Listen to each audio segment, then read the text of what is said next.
السلام عليكم، مرحبا بكم معايا في حلقه جديده من قناه وصفات مريم. اليوم ان شاء الله غادي نقدم لكم واحد الطارت كلاصي بالكراميل اللي كتجي جد رائعه.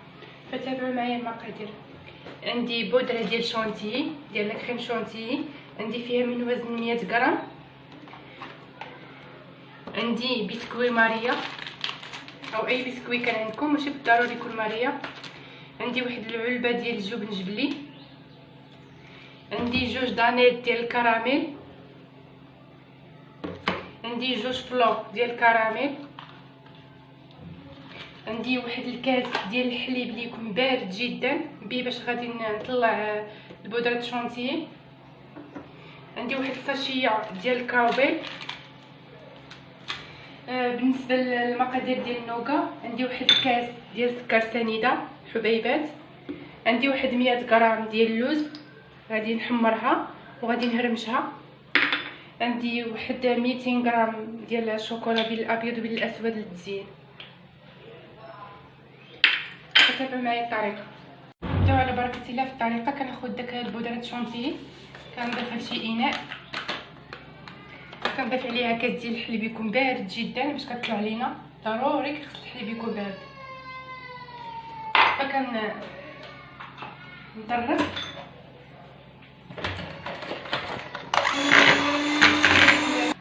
صافي بنات. من بعد ما صبحات عندي لا كريم ديالي هكذا كتصبح هكذا، كنضيف هاد الجبن جبلي كنضيفو كامل.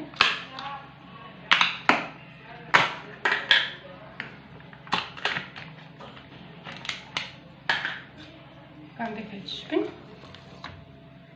كتجي جد رائعه. كنتمنى منكم تجربوها. كنزيد نطرب.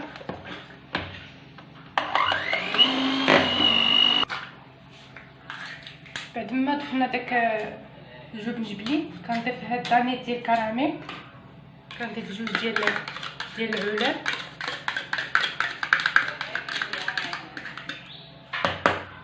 فكتجي طارت وكتجي لا كلاص. يمكنكم ديروها حتى في العلاب وديروها في الكونجيلاتور. كنديرهم بجوج. كندير هاد الساشيه ديال الفلو تما كنديرهم بجوج.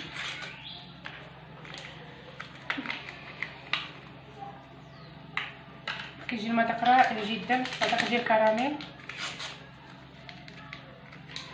كنتمنى منكم تجربوها وتبداو ليا في لي كومونتير لانها كتستحق التجربه. صافي وكنرجع نطرب هادشي كامل. صافي بنات، من بعد ما طربت لا كريم ديالي غادي ناخذ هاد البسكوي ديال ماريا اللي عطيتكم. كناخذ كاسرونه كنضيف فيها كاس ديال الحليب وكنضيف فيها ديك الساشيه ديال الكاوبيل اللي عطيتكم في المقادير.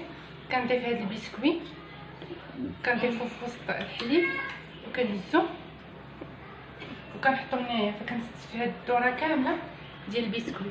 كنعاود معكم وحده اخرى. كنهزها وكنضيفها.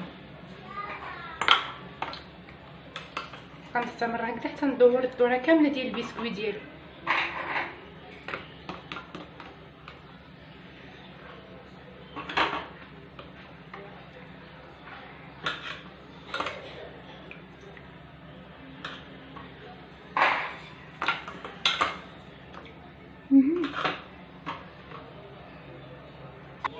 صافي بنات، بعد ما درت الدوره ديال البسكوي كناخذ داك لا كريم اللي طربت كتجي على الشكل هذا. لا كريم والجبن وداك دانيت والفلو داكشي اللي عطيتكم في المقادير. ملي طربته رجع لي بهذا الشكل هذا. كنضيفو على هذا البسكوي. كنضيف نص الكميه. كنسرحها. كتجي رائعه جدا لا في المذاق ولا في الشكل. كنسرحها هكذا. عندكم شي سباتيلا كتسرحوها بسباتيلا.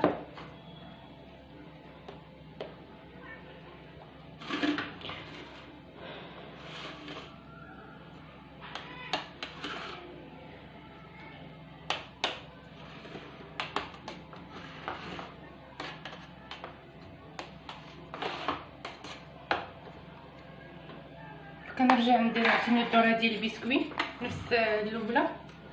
كنرجع ندير فوق منها هادشي اللي بقى لي ديال البسكوي. هاد هانتوما البنات، من بعد ما درت الطبقه ديال البسكويت كنرجع ندير عليها هاد لاكريم. كنديرو كله، كندير هاد لاكريم كامل وكنسرحو.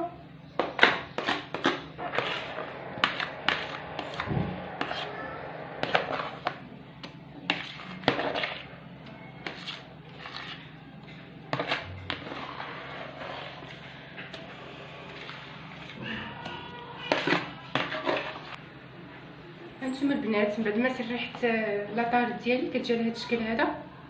انا غادي ندخلها للكونجيلاتور، غادي نخليها واحد ساعتين حتى تكون جولالي، تولي لي شاده براسها مزيان، وغنرجع معكم باش نحضروا النوغا. السلام عليكم، انا رجعت لكم في الطريقه ديال النوغا. كاس ديال سكر سنيده اللي كنت عطيتكم في المقادير، كنديروه في مقلاة وكنخليه حتى كيدوب، حتى كتذوب لي داك السنيده وكتولي لي كراميل. وكندير عليها اللوز اللي عطيتكم، اللوز خبزته وحمرته. غادي ملي غادي تذوب لي السنيده تولي لي كراميل، غادي نضيف عليها اللوز.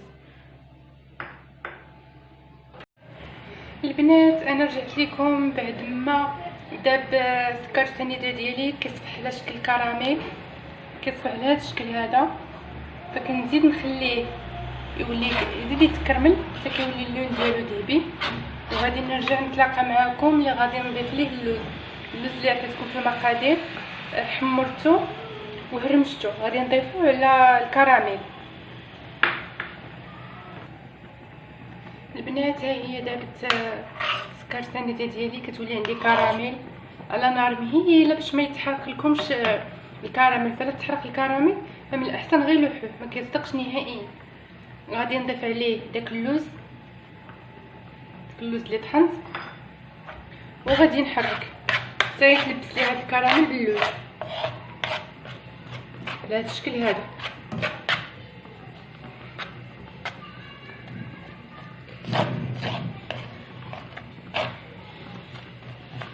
وهو على نار مهيله.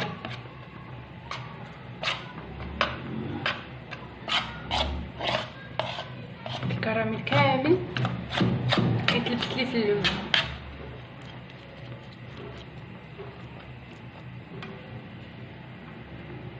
السلام البنات، انا رجعت لكم في الشكل النهائي ديال طارت كلاصي اللي قدمت لكم. فكتجي جد رائعه، وكتجي بنينه، وكتجي بحال كلاص. فبالنسبه لديك لاكريم اللي حضرت لكم، الا بغيتو ديروه في علب وديروه في الكونجيلاتور، راه كيجي لا كلاص كيجي واعر رائع جدا البنات. فسمحوا لي الله يعطيكم الستر، تقطعت لي ملي كنت كندير لها النوغا، فداك المقطع تقطع ليا، فكيصبح الشكل ديال طاخت كلاصي ديالي على هذا الشكل هذا.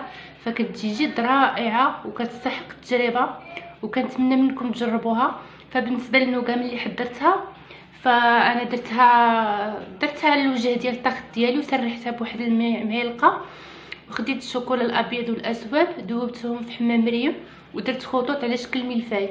فكتجي جد رائعه، وكنتمنى منكم تجربوها.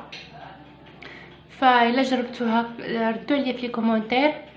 هكذا كيكون الشكل النهائي ديال الطاخت ديالي من بعد ما كنساليه، كيجي جد رائع، لا سواء في المذاق ولا في الشكل. فكنتمنى منكم الا عجبكم تابوناو في لاشين وتضغط على الجرس باش يوصلكم اي جديد ديالي، ولايك وكومونتير. فكنتمنى منكم تجربوها وتردوا عليا في الكومونتير. فكنشكركم على حسن التتبع ديالكم. الى حلقه مقبله ان شاء الله.